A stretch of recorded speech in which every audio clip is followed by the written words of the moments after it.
Hello, YouTube community. Um, you don't know me, and I don't know 99.99999% of you, but let me introduce myself. I am Wes E. Samuels, and I'm an author.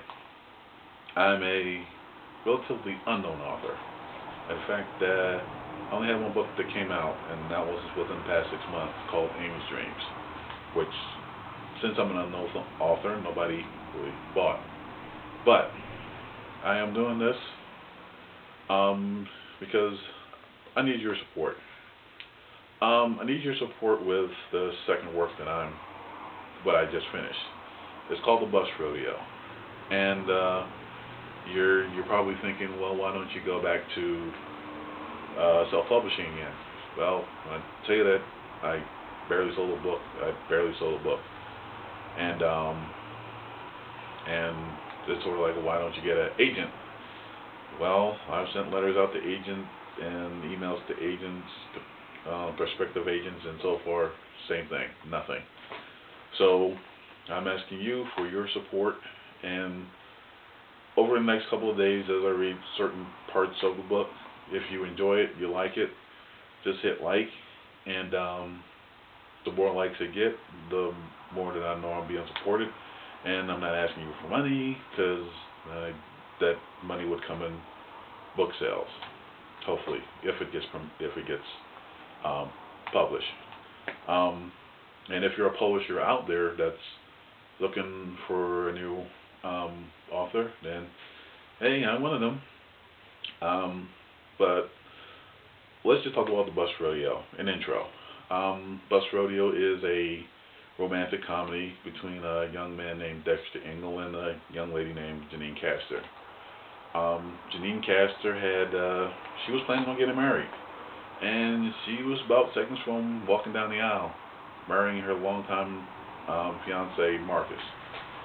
It was in the dressing room getting ready to walk down that aisle that Janine realized that she really didn't love Marcus, and that the Marcus that she first knew isn't the Marcus that she's about to marry. So, with guts and an open window, she decides to leave Marcus at the altar.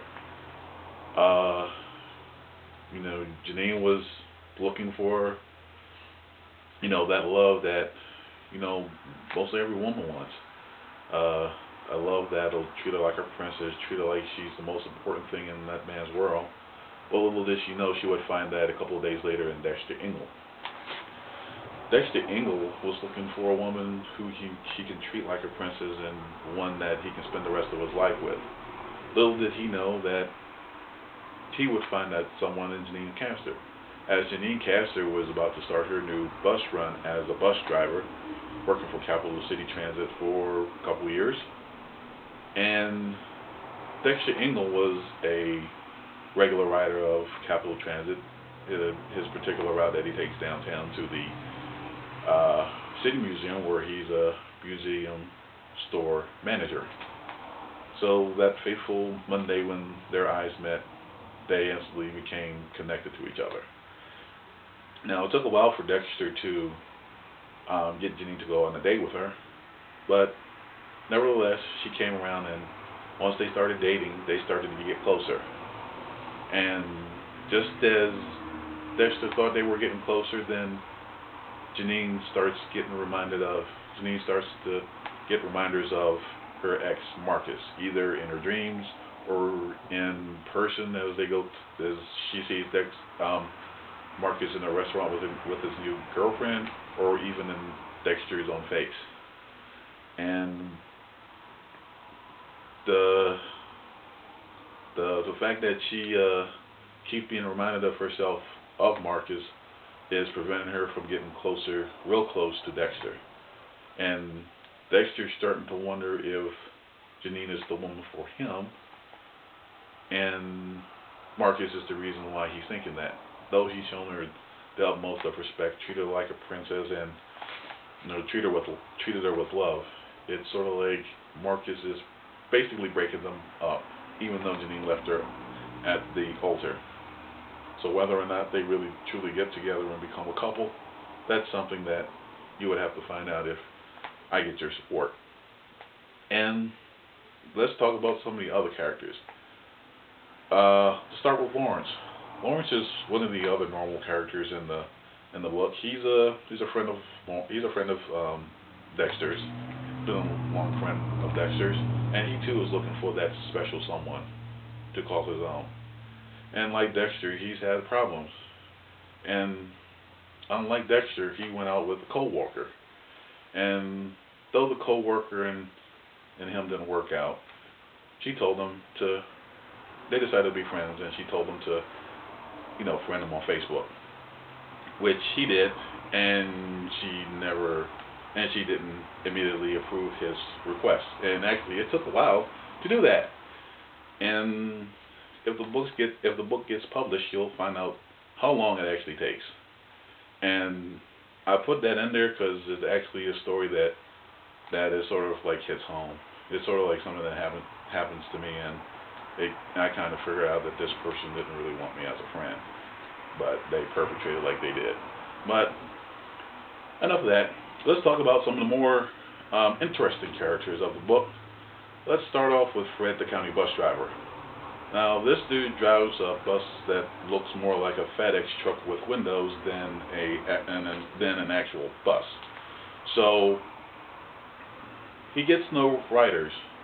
That isn't because the bus looks like it's been through World War III, and that's basically most of County Transit's fleet. So he tries to get drivers his own way, and his own way is to use trapped employees in order to get passengers on his bus. And the one person he usually tries that on is Dexter. And like Wile E. Coyote, always trying to catch the Roadrunner, Fred always gets foiled by Dexter one way or another. And sometimes that being outsmarted by Dexter leaves Fred kind of hurting a bit. Then you have Dilbert Gregg. This guy thinks he's God's gift to women, and he thinks he's the best thing since sliced bread. He might be. He might have a woman, if only his version of English could be understood by anybody. And of course, he tries to hit on Janine too, since he's along her route. And